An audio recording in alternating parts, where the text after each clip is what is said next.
I was on a flight once watching this little turbulence shake the plane. The seatbelt sign flickered on, and I noticed a woman a few rows ahead, white-knuckling the armrests, eyes shut tight. She was bracing for the worst. Meanwhile, the pilot's voice came over the intercom, calm as ever. "Just a little rough air, folks, nothing to worry about." And this is exactly what our minds do. A little turbulence in life, and suddenly we go into crisis mode. We grip tighter, panic, spiral into worst-case scenarios, when in reality, most of it is just noise. The turbulence isn't the problem. The way we respond to it is. See, the brain is wired for survival, not clarity. And if we're not intentional, our thoughts will run the show. The good news?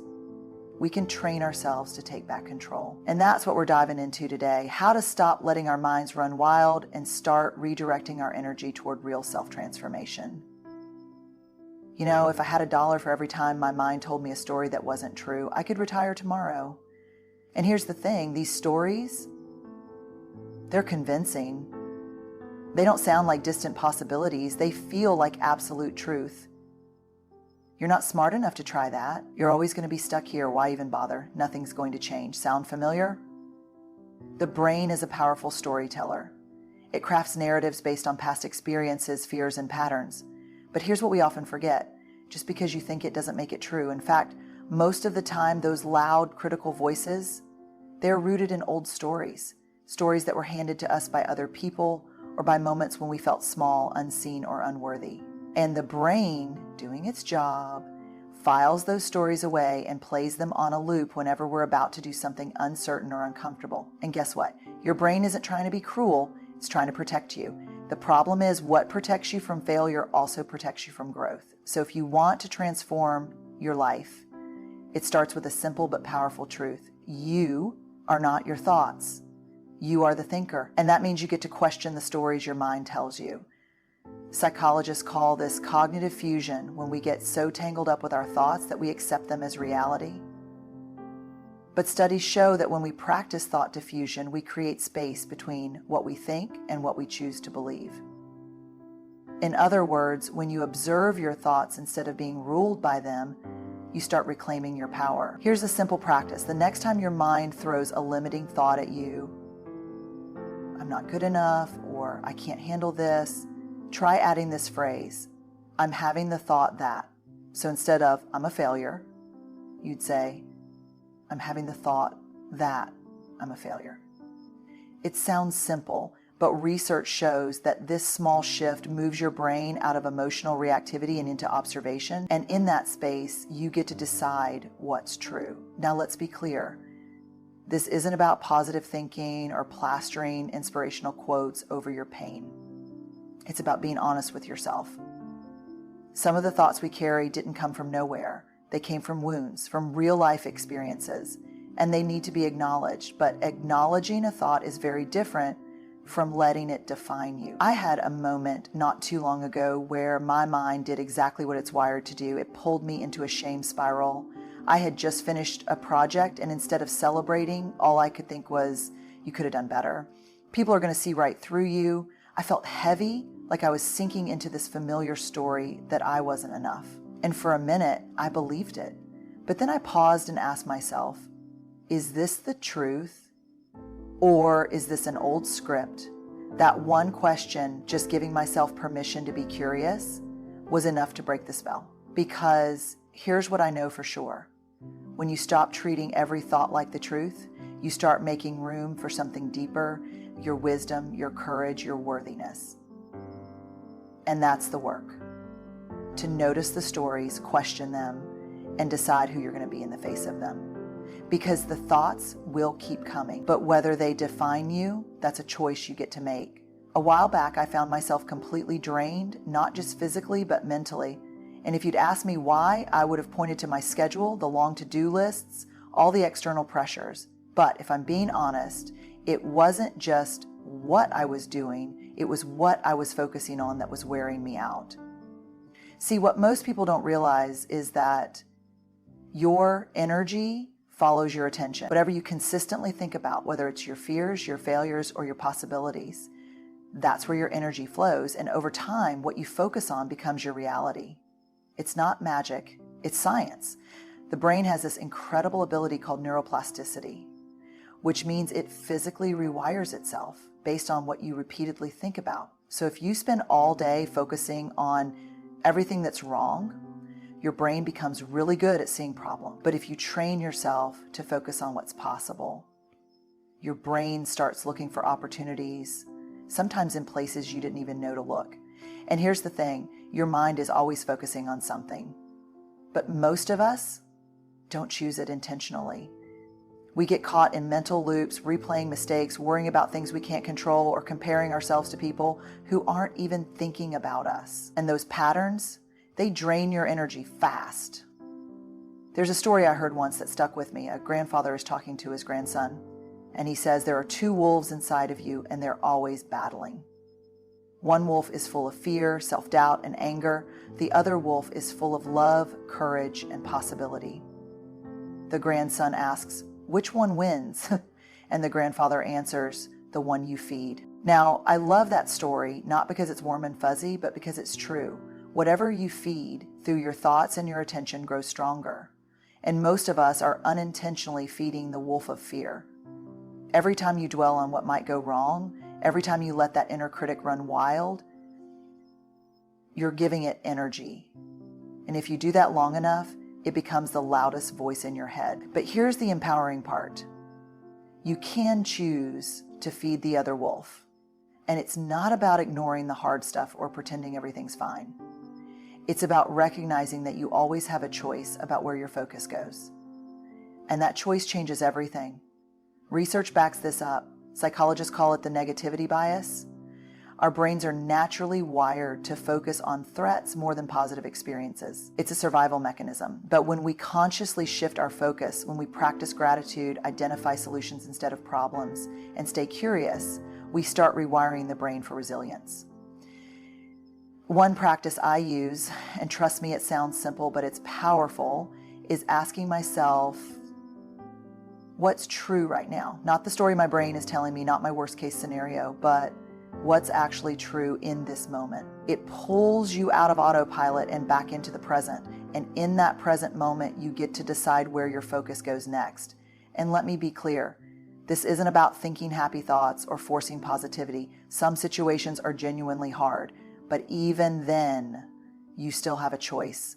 You can either give your energy to fear, or you can give it to what moves you forward. And when you start focusing on what's possible, on solutions, on what you can control, you'll be amazed at how much energy comes back to you. Because your attention, it's the most valuable thing you have, and where it goes, your life follows. I used to think burnout came from doing too much, too many tasks, too many commitments, too many people needing something from you. And while that's part of it, there's something deeper that most people miss. It's not just what you're doing, it's what's draining you that you don't even realize. I call them energy leaks. Those hidden patterns of thought and behavior that quietly exhaust you. And if you don't identify them, it doesn't matter how much rest you get, you'll still feel depleted. Here's how it works. Every time you worry about things you can't control, replay a conversation you had last week, or stretch yourself thin trying to be everything to everyone, you're leaking energy. And these leaks, they're sneaky. Because they're not as obvious as a packed schedule or a long day. They happen in the background when you're overthinking, people-pleasing, or carrying emotional burdens that were never yours to hold. I had a moment not too long ago where this hit me hard. I was juggling a million things, and I couldn't figure out why I felt so exhausted all the time. And then one day I sat down and asked myself, where is my energy actually going? And the truth, a lot of it wasn't going to things that mattered. It was going to worrying about other people's opinions, carrying guilt for setting boundaries, and trying to control things that were never mine to control. And the more I tried to hold everything together, the more drained I became. And here's the thing, most energy leaks are rooted in fear. Fear of disappointing others, fear of not being good enough, fear of uncertainty. And if you're not paying attention, that fear will keep you stuck in patterns that quietly drain the life out of you. Research backs this up.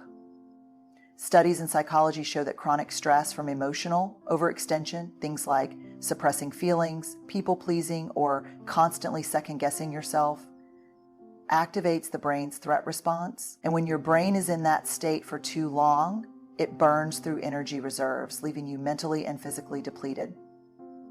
One of the biggest leaks, saying yes when you really mean no. Every time you overextend yourself to avoid discomfort, you trade your energy for a moment of approval. And that trade comes at a cost. Because here's the truth, you cannot transform your life while leaking energy trying to be everything to everyone. You just can't. And I get it, setting boundaries feels uncomfortable, but I've learned something important. When you say no to what drains you, you create space to say yes to what transforms you. And the people who truly care about you, they'll understand. The ones who don't, that's important information too. Another leak that's easy to overlook, living out of alignment with your values. When your actions don't match who you want to be, whether it's staying silent when you want to speak up or shrinking yourself to fit into spaces that no longer serve you, it wears you down. Because deep down, we all know when we're betraying ourselves. And no amount of external validation will ever fill the emptiness that comes from abandoning who you are. So the real work, it's not just about managing your time. It's about protecting your energy, and that means getting honest about where it's going, what conversations, habits, or relationships are draining you, what fears are keeping you stuck. And are you willing to let go of what no longer serves you to make space for the life you're trying to build? Because here's the truth. You can't create a new version of yourself while carrying everything that's breaking you. And when you stop leaking energy to the things that don't matter, you'll be amazed at how much power you have for the things that do. If you've ever tried to make a change in your life, whether it's breaking an old habit, setting a new goal, or simply trying to show up differently, you've probably had a moment where you thought, I know what I should do, so why can't I just do it? It's frustrating, right? You make a plan, you feel motivated, at least for a while, and then almost without realizing that you slip back into the same old patterns. And if you're not careful, that slip turns into shame. You start thinking, maybe I'm just not disciplined enough. Maybe something's wrong with me. But here's what most people don't realize. It's not just about willpower. It's about your emotions. The truth is, your emotions drive your actions more than your logic ever will. You can have the best intentions, the most detailed plan, but if your emotional state isn't on board, you're going to struggle. And there's a reason for that. Neuroscience tells us that the part of your brain responsible for decision making, the limbic system, is deeply tied to your emotions, which means that when you're overwhelmed, stressed, or stuck in self-doubt, your brain isn't prioritizing your goals. It's prioritizing comfort and safety. Think about it. If you feel anxious, your brain's natural response isn't to push forward, it's to pull back. If you feel unworthy, you're not going to chase new opportunities, you're going to avoid them. And if you're constantly in a state of emotional reactivity, your mind will default to what's familiar, even if it's the very thing you're trying to change. And here's where it gets tricky.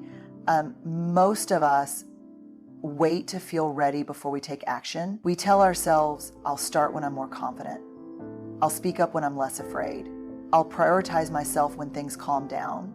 But that moment, it rarely comes. Because confidence doesn't show up first, action does, and the feelings follow. I remember a conversation I had with someone who told me, I just don't feel motivated anymore. And I asked, what are you doing to cultivate motive? Because that's the part we often miss. Emotions are not just something we experience. They're something we can generate. And you do that by taking small, intentional actions, even when you don't feel like it. It's a practice. And it starts with paying attention to the emotional patterns that keep you stuck. For some people, it's perfectionism, this belief that unless it's flawless, it's not worth doing. For others, it's fear of failure, because if you don't try, you can't mess it up, right? But here's the thing. Your emotions may be real, but they're not always right. One of the most powerful questions you can ask yourself in those moments is this feeling a fact, or is it just familiar? Because a lot of the emotional responses we experience aren't based on the present, they're echoes of the past. And if you don't question them, they'll keep shaping your future. Now, I'm not saying it's easy, it's uncomfortable work, but that discomfort is a sign you're growing. You don't get to transformation by avoiding hard feelings. You get there by learning to sit with them without letting them steer the wheel. And here's the truth. Your emotions are powerful, but they don't get the final say. You do. When you learn to feel your feelings without being ruled by them, you reclaim your ability to act from a place of intention, not impulse. And that's how real transformation happens, one small, courageous choice at a time. I don't know about you, but there are days when my mind feels like a runaway train, racing from one thought to the next, dragging me along for the ride. And if I'm not paying attention, I can go from feeling grounded to feeling completely overwhelmed in a matter of minutes. What I've learned, sometimes the hard way, is that your mind is an incredible tool, but it was never meant to be in charge. Left to its own devices, your mind will focus on whatever feels urgent, whatever feels threatening, and whatever old stories are still hanging around. And if you don't take the wheel, your mind will make decisions for you, usually the kind that keep you small, scared, and stuck. And here's the kicker. Most of us assume that if our minds are racing, if we feel anxious, or if we're overwhelmed, something outside of us needs to change. But the real work, it's learning to manage your mind from the inside out. One of the most important things I've come to understand is this: you are not at the mercy of your thoughts. You get to choose which ones you engage with and which ones you let pass by. But here's the catch. If you don't make that choice consciously, your brain will do it for you, and it will almost always default to the familiar, even if the familiar isn't serving you. Think about it. How many times have you talked yourself out of something that mattered to you? You had the idea, the dream, the goal, and then your mind kicked in with all the reasons why it wouldn't work. You're not ready. You don't have what it takes. What if you fail? And if you believe those thoughts without question, they start to shape how you show up or don't. The truth is, your mind works for you, not the other way around. But that doesn't happen by accident. It happens by paying attention to your thoughts and deciding, is this thought helpful or is it holding me back? And if it's holding you back, you get to choose again. And before you start thinking, well, that sounds easy for you to say, let me be clear. It's not about stopping the thoughts. That's impossible. The goal isn't to silence your mind. It's to stop letting it run the show. And that's a practice. One thing that helps is remembering that not every thought is worth your energy. Your brain produces thousands of thoughts a day. Most of them are repetitive, and a lot of them are just noise. The key is learning to filter the noise from what's actually true. I have a simple rule I follow when my mind starts spinning. If a thought isn't moving me toward the person I want to be, I don't give it power. It doesn't mean the thought disappears, but it means I don't let it make my decisions. And over time, that practice rewires how you think. You stop reacting to every mental impulse and you start choosing your response. And here's the thing, when you stop believing every thought your mind throws at you, something shifts. You start making choices from a place of clarity instead of fear. You trust yourself more, and slowly but surely you start becoming the person you were always meant to be. Because at the end of the day, your mind is a tool, one that can either limit you or empower you. And when you learn to take control of it, there's no limit to how much you can transform your life. Here's the truth. Transforming your life starts with transforming the way you think and where you direct your energy. It's not about having all the answers or waiting until you feel ready. It's about making small, intentional choices over and over again that align with the person you want to become. You have more power than you realize. You can stop leaking energy into things that drain you. You can feel your emotions without being ruled by them. And when you take back control of your mind, you take back control of your life. Is it easy? No. Is it worth it? Absolutely. Because every time you choose to show up, every time you choose to redirect your energy toward what matters, you're not just changing your mindset, you're changing your future. So as you walk out of here, I want you to remember this. You are not stuck, you are not broken, and you are not at the mercy of your circumstances. You have the power to choose, and those choices, no matter how small, have the power to transform everything. So here's to owning your mind, here's to protecting your energy, and here's to becoming the person you were always meant to be. Good luck. You've got this.